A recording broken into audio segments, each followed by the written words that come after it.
요한계시록 21장 10절 이하에 있는 말씀을 보면 하나님께로부터 내려오는 거룩한 성 새 예루살렘에 12문이 있는데 이 문에 12천사가 있고 이 12문 위에는 이스라엘의 12지파의 이름이 기록되어 있고 또 성곽의 12기초성에는 예수님의 12사도의 이름이 기록되어 있더라라고 말씀합니다.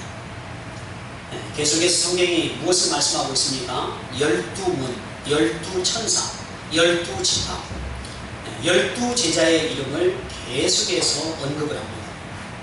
자, 이러한 12이라고 하는 이 숫자는 하나님의 인류 구원의 방법을 우리에게 보여준다라고 할 수 있습니다. 하나님은 야곱의 12아들을 통해서 이스라엘의 12지파를 형성을 하고 이스라엘 민족을 만들어냅니다. 이러한 이스라엘 민족을 통해서 예수님이 오시고 예수님은 다시 12제자를 뽑아 이 세상에 하나님 나라의 복음을 전파를 하십니다. 다시 말씀드리면 하나님의 인류 구원을 위해서는 12지파를 통한 이스라엘 민족이 만들어져야 했고 또 이 이스라엘 민족에서 교회의 초석을 다지는 12사도가 나왔다는 것입니다. 그렇다고 한다면 예수님의 12제자들이 증거한 사도적인 증거는 무엇입니까? 그것은 예수 그리스도만이 천국에 들어올 수 있는 유일한 출구다 라고 하는 것이 사도적 증거라고 말할 수 있습니다. 예수님의 수제자인 사도 베드로가 사도행전 4장 12절에서 이렇게 증거를 합니다. 다른 이로서는 구원을 얻을 수 없나니 천하 인간의 구원 얻을 만한 다른 이름을 우리에게 주신 일이 없습니다. 자, 아멘이십니까? 이게 바로 사도적인 증거라는 것입니다. 12사도가 예수님의 부름을 받은 것은 바로 이 한 가지 사명 때문입니다. 예수님의 이름을 통해서 어둠, 질병과 저주가 떠나가고 이것을 자신들의 눈으로 목격을 하고 이것을 세상 속에 증거해서 죄악된 삶 속에서 영원한 멸망 가운데 떨어질 수밖에 없는 사람들, 그러한 죄인들을 그리스도께로 인도하고 구원의 백성을 만드는 일, 이게 바로 사도적인 증거라는 것이지요. 오늘 이러한 사도적인 증거가 기록된 말씀을 오늘 우리가 바라보고 있는데 이것이 무엇입니까? 이게 바로 하나님의 말씀인 성경이라는 것입니다. 이러한 사도적인 증거인 성경을 통해서 예수님을 만나고 구원받은 사람들이 이 세상에 얼마나 많이 있는지 모릅니다. 쪽복음을 통해서 예수님을 만난 사람도 있고 성경을 찢어가지고 벽지로 붙여놨다가 그 벽지에 붙어있는 말씀을 보고 예수님을 만난 사람도 있습니다. 우리나라 개신교 최초의 순교자인 토마스 선교사를 대동강에서 죽였던 박충권이라고 하는 사람은 이 토마스 선교사가 죽기 전 자신에게 건네준 성경을 받아가지고 당시에 12살 먹은 채치량이라고 하는 소년에게 그 성경을 건네줍니다. 채치량은 당시 서양 문물에 대해서 극도의 거부감을 느낀 나라의 정책을 두려워해서 박영식이라는 사람에게 이 성경을 전해주었는데 이 박영식이라고 하는 사람은 이 성경을 가지고 자기 온 집안에 도배를 합니다. 자기 집 천장에다가 붙입니다. 벽에다가 붙입니다. 바닥에다가 붙입니다. 뭐 과거에 좋은 장판이나 있었겠습니까? 좋은 도배하는 벽지나 있었겠습니까? 그냥 종이가 생기니까 그걸 가지고 그냥 온 집안에다가 다 발랐다는 것이지요. 이렇게 도배를 하고 나니까 어떻습니까? 뭐 천정, 벽, 바닥 모든 것을 성경으로 다 발라놓으니까 어디를 봐도 무엇만 보입니까? 하나님의 말씀만 보인다는 것이지요. 천정을 들어누워서 천정을 보니까 하나님 말씀이 보입니다. 벽을 쳐다보니까 하나님 말씀이 보입니다. 방바닥을 바라보니까 하나님 말씀이 보입니다. 결국 이렇게 성경을 보면서 계속해서 읽다 보니까 이 박영식이라고 하는 사람의 집이 평양 최초의 교회인 널다리 교회가 되었고 나중에는 유명한 장대현 교회로 그 이름이 바뀌어지게 되었습니다. 이 장대현 교회에서 어떤 일이 벌어졌습니까? 1907년 성령의 대역사가 일어나고 어둠의 땅 한반도에 부흥의 역사가 시작되는 놀라운 일이 일어나게 되었지요. 축적과 주초를 일삼던 민족에게 바로 회개의 눈물이 바로 이 장대인 교회로부터 터져나오기 시작했다는 것입니다. 결과적으로 12지파와 12사도를 통해서 이루어진 성경은 사람이 하나님 앞에 돌아와 구원을 얻도록 하는데 어떤 역할을 하고 있습니까?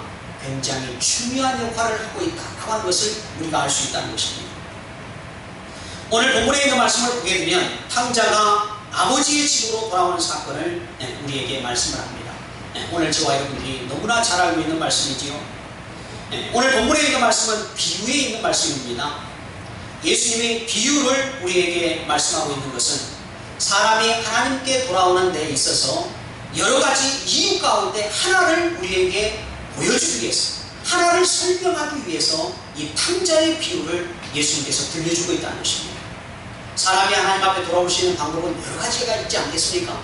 그 여러 가지 방법 가운데 하나, 그것을 탕자의 비유를 통해서 우리에게 설명을 한다는 것입니다.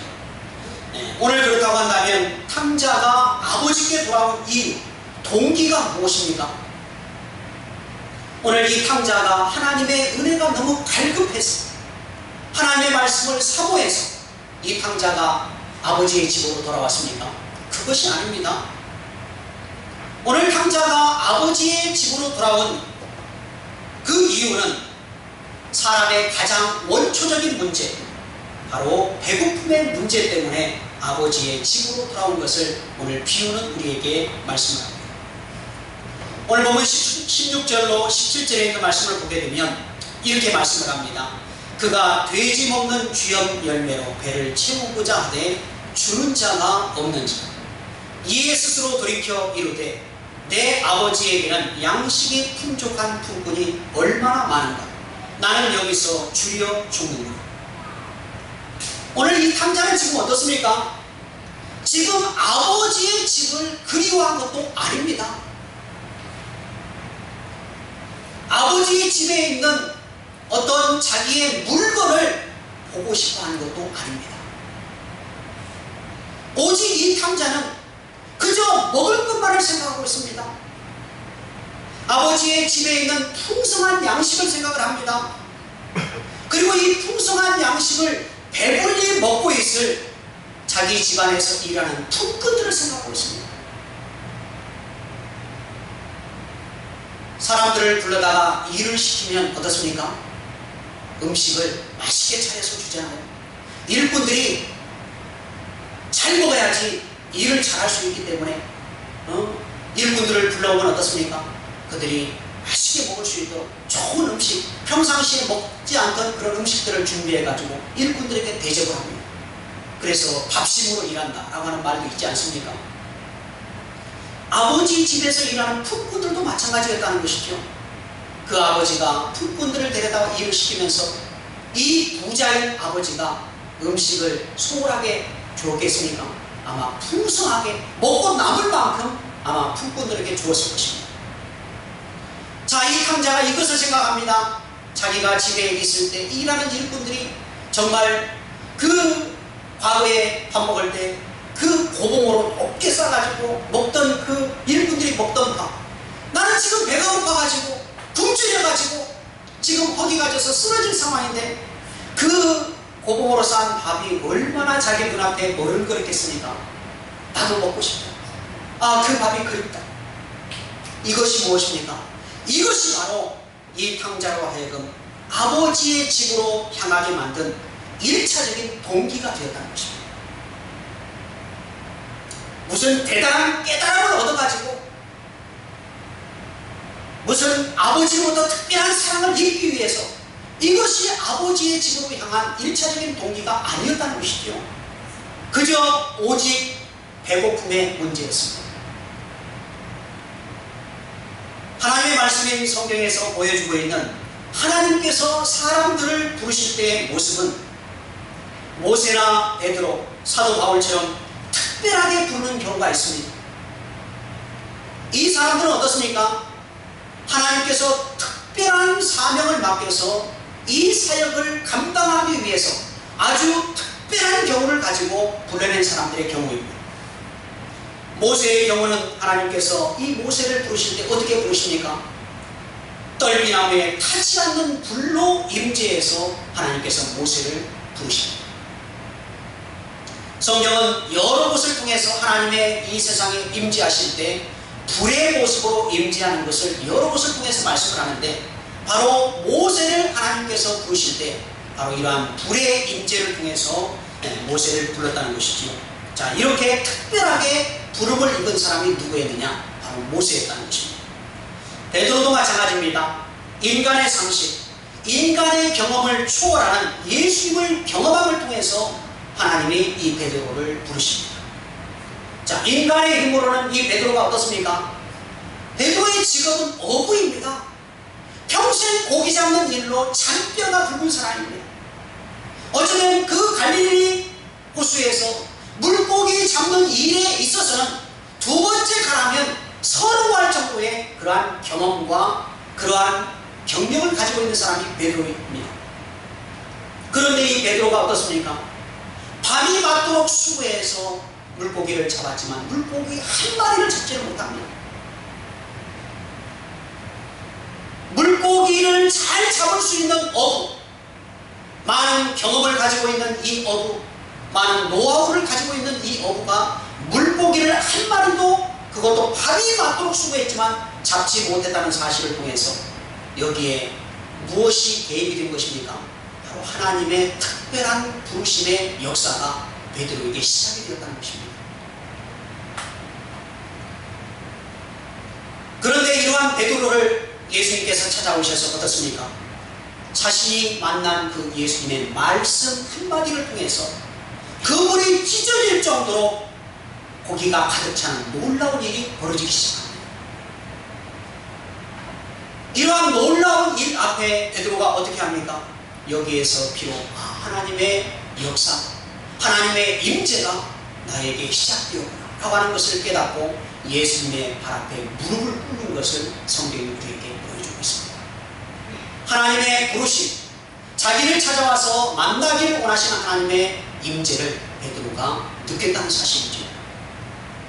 사도 바울은 우리가 잘 아는 대로 다메섹 도상에서 하늘문이 열리고 하늘 보좌 우편에 계신 예수님께서 직접 나타나 만나주심을 통해서 복음을 대적하는 자에서 복음을 증거하는 사도로 변화가 되었습니다. 자, 이렇게 특별하게 부름을 입은 사람들의 그들의 사역의 삶을 보게 되면 어떻습니까? 그들의 사역이 그냥 대충 오늘날 그냥 아무런 사역도 감당하지 못하는 그러한 사람의 모습이 아니라 이들은 특별하게 부름을 입은 사람답게 그들의 사역을 보게 되면 정말 굵직굵직한 일들을 감당한 것을 성경이 우리에게 보여주고 있습니다. 반면에 이러한 특별한 부르심이 아닌 보편적인 삶 속에서 부름을 입는 경우도 있습니다. 오늘 본문의 탕자처럼 자신이 어리석어서 당하는 고생이나 또 질병, 그리고 삶의 어려운 문제로 하나님을 찾고 하나님 앞에 돌아오는 사람들도 있다는 것입니다. 이러한 경우는 하나님의 특별한 사명을 위해서 강권적으로 하나님이 사로잡아서 부르시는 경우는 아니지만 이들에게 하나님께서는 어떻게 하십니까? 먼저 1차적인 은혜를 베풀어 주십니다. 어떤 사람이 되었건 간에 하나님이 구원하시기로 계획을 하시고 또 그들의 삶 속에서 여러 가지 문제를 통해서 하나님의 은혜가 없으면 살아갈 도리가 없기에 하나님 앞에 돌아올 수 있도록 만드시고 하나님은 이들에게 무언가 2차적으로 기대하시는 것이 있다는 사실입니다. 우리가 믿음 생활하면서 이것을 우리가 발견해야 합니다. 내가 하나님 앞에 나온 것으로 우리의 신앙이 완성이 아니라고 하는 사실입니다. 하나님은 우리를 부르시고 난 이후에 우리에게 기대하시는 것들이 있습니다. 우리에게 원하시는 것들이 있습니다. 그렇다면 하나님은 우리에게 무엇을 보기를 원하십니까? 내가 가지고 있는 재산을 하나님이 얻기를 원하십니까? 아브라함처럼 아들을 하나님 앞에 바치기를 하나님께서 원하십니까? 하나님은 오늘 저와 여러분들에게 2차적으로 원하시는 것이 무엇이냐? 바로 오늘 우리의 믿음을 보기를 원하신다는 것입니다. 누가복음 17장에 보게 되면요, 10명의 나병 환자에 대한 말씀이 기록되어 있습니다. 자, 10명의 나병 환자들이 어떻습니까? 나병 환자는 천역입니다. 무서운 질병입니다. 살이 썩어서 문드러져 가고 수족이 떨어져 나가고 귀가 떨어져 나가는데 어떻습니까? 통증을 느끼지 못합니다. 이 무서운 질병에 걸린 10명의 나병 환자들이 예수님을 처음 만났을 때 모두 다 소리를 높이면서 예수님에게 은혜를 구합니다. 예수 선생님이여 우리를 불쌍히 여기소서. 자신들의 중한 질병으로부터 고침을 얻게 해달라고 지금 예수님의 이름을 간절히 부르고 있죠. 간구를 하고 있습니다. 이것이 바로 자신들의 문제로 인해서 이 사람들이 하나님 앞에 돌아온 1차적인 동기가 되었습니다. 신앙은 1차적인 돌아온 동기로 끝나는 것이 아니라 2차적으로 하나님이 기대하시는 것이 있다고 말씀드렸죠. 그런데 이 10명의 나병 환자들이 어떻습니까? 예수님을 통해서, 예수님의 말씀을 통해서 자신들에게서 무서운 나병이 떠나가자 이 사람들이 어떤 모습을 보입니까? 오직 한 사람, 이방인 취급을 받던 사마리아 사람 한 사람만 큰 소리로 자기가 고침받은 그 현장에서 하나님 앞에 영광을 돌리고요, 다시 예수님께 돌아와서 예수님의 발 앞에 무릎을 꿇고 사례를 했다고 성경은 말씀합니다. 10명의 나병 환자 가운데 이방인 한 사람만 예수님께 돌아와서 사례를 했다고 말씀하고 있는 것은 성경이 단순히 우리에게 감사의 삶을 살아야 된다고 하는 것을 가르치기 위한 말씀이 아니라는 사실입니다. 그러나 단순 원리를 가르치기 위해서 10명의 나병 환자를 고친 사건을 성경이 기록하지 않았다는 것입니다. 이 나병 환자 치유 사건을 통해서 그렇다면 성경이 우리에게 가르치고자 하는 교훈이 무엇입니까? 사람이 하나님 앞에 은혜를 힘입기 위해서 1차적으로 나온 이후에는, 하나님의 은혜를 경험하고 난 이후에는 바로 책임있는 믿음의 사람이 될 것을 성경이 가르치기 위해서 바로 이 10명의 나병 환자 치유 사건을 성경이 기록하고 있다는 사실입니다. 죽어가는 딸을 살리려는 회당장 야이로에게 예수님은 무엇을 보기를 원하셨습니까? 그가 자신의 죽어가는 딸을 살리기 위해서 예수님 앞에 1차적으로 나옵니다. 예수님 앞에 나오게 된 1차적인 동기는 자기의 딸이 죽어가고 있는 상황이었기 때문입니다. 어쩔 수 없는 상황이었습니다. 예수님의 은혜가 아니면 어떻게 해볼 도리가 없는 상황이었습니다. 이렇게 1차적으로 예수님 앞에 돌아왔으면 무엇이 야이로에게 요구됩니까? 바로 야이로에게 믿음이 요구되었다는 사실입니다. 마가복음 5장 36절에 있는 말씀입니다. 두려워하지 말고 믿기만 하라. 예수님 앞에 도움을 얻기 위해서 1차적으로 나왔으면 그렇다면 무엇을 예수님 앞에 보이라는 것입니까? 2차적으로 믿음을 보일 수 있어야 한다는 것입니다. 흉악한 귀신 들린 딸을 고치기 위해 예수님 앞에 찾아온 가나안 여인에게서 예수님은 무엇을 보기를 원하셨습니까? 거듭된 거절을 통해서 예수님은 무엇을 보기를 원하셨습니까? 예수님 앞에 1차적으로 돌아온 동기는 흉악한 귀신에 들려서 자신의 딸이 죽어가고 있는 상황이기 때문에 이 딸을 고치기 위해서 예수님 앞에 1차적으로 나온 동기는 되었습니다. 그런데 예수님은 이 여인에게서 무엇을 보기를 원하셨습니까? 딸을 고쳐주고 돈을 받기를 원하셨습니까? 아니면 집에 있는 향유를 들고 와서 예수님의 머리에 붓기를 원하셨습니까? 예수님은 거듭된 거절을 통해서 그 여인에게서 2차적으로 믿음을 보기를 원하셨다는 것입니다. 마태복음 15장 28절에 있는 말씀이지요. 예수님께서 이 여인에게서 믿음을 확인하시고 난 이후에 하신 말씀이 이것입니다. 여자여, 내 믿음이 크도록 내 소원대로 되리라. 예수님 앞에 1차적으로 자신의 문제 때문에 은혜를 입기 위해서 나왔으면 그 이후에는 예수님 앞에 무엇을 보일 수 있어야 되느냐? 바로 믿음을 보일 수 있어야 된다는 것입니다. 오늘 본문의 강자도 마찬가지입니다. 그가 단순히 금주님의 문제를 해결하려고 아버지의 집으로 찾아간 것 같지만 성경은요, 이 비유를 통해서 중요한 사실을 우리에게 가르쳐주고 있습니다. 1차적인 아버지의 집으로 돌아가게 된 원인은 배고픔의 문제였지만 2차적으로 이 아들에게서 나타나는 모습이 있다는 사실입니다. 이것이 오늘 성경이 우리에게 가르쳐주고자 하는 중요한 내용입니다. 오늘 성경은 2차적인 문제를 오늘 강자가 보여주고 있는데, 자신이 잘못된 결정을 내리고 잘못된 삶을 살았던 과거에서 돌이켜 회개하는 것을 우리에게 보여주고 있다는 사실입니다. 우리는 오늘 본문에 있는 비유를 너무나 단순 논리로 해석할 경우가 너무나 많습니다. 강자가 배가 고파 힘들고 어려워서 아버지의 집으로 돌아갔더니 아버지가 맞아주셨다. 이게 이 비유의 전부입니까? 그렇지 않다는 사실입니다. 만약에 그런 식으로만 성경을 우리가 해석을 한다면요, 오늘 우리도 어떻습니까? 돌아왔어. 하나님이 우리에게 은혜를 베풀어 주시고 나에게 좋은 일만 일어날 거야. 그렇습니까? 결코 그렇지 않다는 사실입니다. 오늘 이 강자는 어떻습니까? 배고픔의 문제로 아버지의 집을 향했지만 그는 돌아가면서 자신의 지었던 죄를 깨닫기 시작합니다. 오늘 보면 18절에 있는 말씀입니다. 내가 일어나 아버지께 가서 이르기를, 아버지여, 내가 하늘과 아버지께 죄를 지었습니다. 아버지의 집으로 돌아가는 것은 배고픔의 문제였는데, 돌아가는 그러한 시점에서 이 탕자가 무엇을 발견하기 시작합니까? 무엇을 깨닫기 시작합니까? 자신의 죄를 발견하고 죄를 깨닫기 시작한다는 것이죠. 오늘 성경이 단순히 탕자가 돌아오는 것으로만 결말을 짓는다고 한다면, 탕자는 이후에 먹고 배부른 이후에는 잘못된 과거의 삶을 또다시 답습할 수 있다는 사실입니다.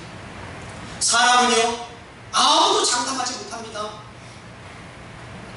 홍해 바다를 건너고도 이스라엘 백성들이 하나님을 향해서 어떤 모습을 보입니까? 원망, 불평의 모습을 보입니다. 금방 홍해 바다를 건넜는데 마라의 쓴물을 만났다고 해서 하나님을 향해서, 모세를 향해서 원망을 하지 않습니까? 사람 일은요, 아무도 모르는 것입니다. 암에서 고침받은 이후에요, 잠깐 믿음 생활하고 다시 세상으로 돌아버리는 사람도 있습니다. 단순히 돌아온 것으로 끝나버린다고 한다면요, 얼마든지 이러한 결과를 사람들은 만들어낼 수 있다는 사실입니다. 그러나 오늘 탕자는 어떻습니까? 단순히 돌아오는 문제로 그가 끝나는 것이 아니라, 시작은 배고픔이었지만 아버지의 집으로 돌아오는 과정 속에서 자신의 중한 잘못을 깨닫습니다. 내가 얼마나 악한 죄를 하나님 앞에 지었는지, 아버지한테 얼마나 부끄러운 죄를 지었는지. 그래서 뭐라고 말을 합니까? 감히 아버지의 아들이란 일컬음을 감당하지 못하겠다. 처절한 낮아짐의 단계까지 이 아들이 나아감을 성경이 우리에게 보여주고 있다는 사실입니다.